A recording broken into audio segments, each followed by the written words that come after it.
Joining us now is Republican Congressman Austin Scott, who represents Georgia's 8th Congressional District. Congressman, welcome to the show.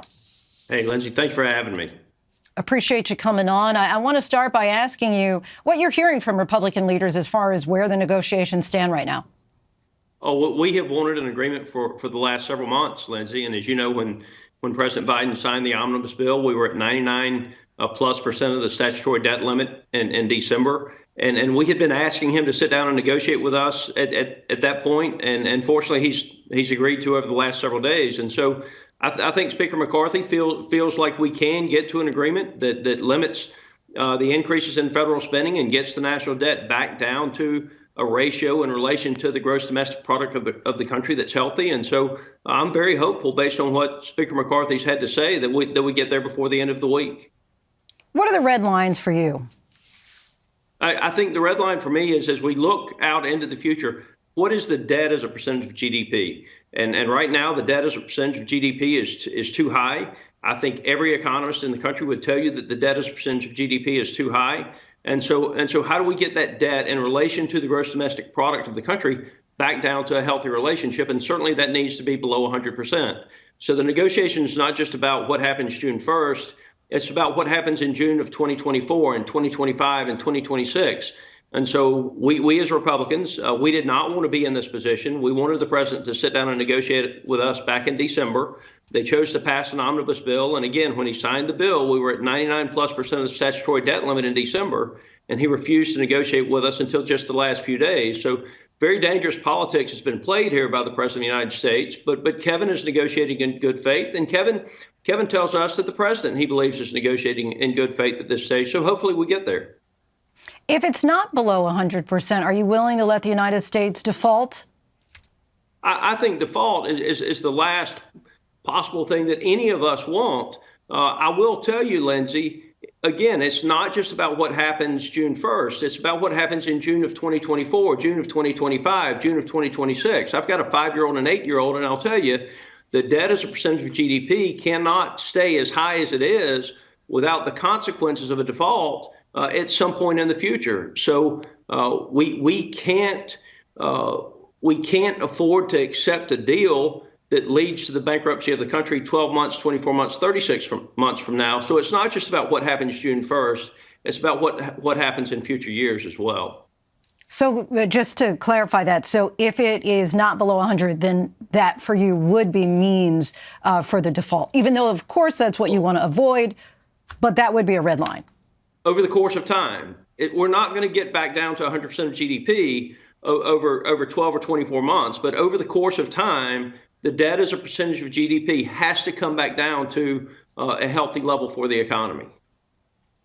The Nonprofit Committee for a Responsible Federal Budget estimates that in order to hold the national debt to its current levels, Congress would need to find $8 trillion in savings over the next decade, in addition to other measures like tax increases.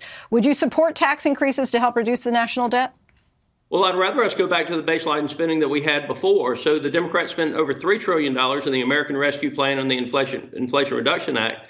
So when we talk about $8 trillion, that is an extremely large number. But let's remember, the Democrats spent $3 trillion in the last 24 months without a single Republican vote in those two pieces of legislation alone. And that $3 trillion represents about 10% of what the statutory debt limit is right now today as we speak. So I think that a good, healthy economy leads to economic growth. And if you look at what the last tax package did, we've actually had higher tax revenues than we've ever had with a lower tax rate, Linsey. So a lot of people think that if you simply raise the tax rate that you're going to get more tax revenue. The problem is that's never worked out that way. You actually get less tax revenue when you raise rates. So a better regulatory environment, a better business climate, that leads to economic growth. And so you get there through a combination of economic growth along with reasonable spending reductions. You serve on the House Armed Services Committee, and your district is home to 2 U.S. Air Force bases. The U.S. spent $887 billion on defense spending in fiscal year 2022. That's more than the next 10 nations combined, according to the nonpartisan Pete Peterson Foundation. So should serious cuts to defense spending be on the table in order to get long-term deficits under control? I think that the Defense Department can certainly do better job with the money that we give them. if you look at their efficiency in that agency, I certainly think that there are means for them to achieve more with less funds. And so, again, the debt that we face today is a national security threat, just as well as China is a national security threat. So I think we can and should do a better job with spending in the DoD. And I would tell you that those other countries that fall below us, many of those countries are very dependent upon the U.S. for their national security as well. And so, again, that's where you get to, our partners have got to be willing to pay more of their share, if you will, for the security of the world. And Congressman, before I let you go, just really quickly, if you were a betting man, what do you say the odds are that we will be able to avoid default? I do not think that you will see a long-term default.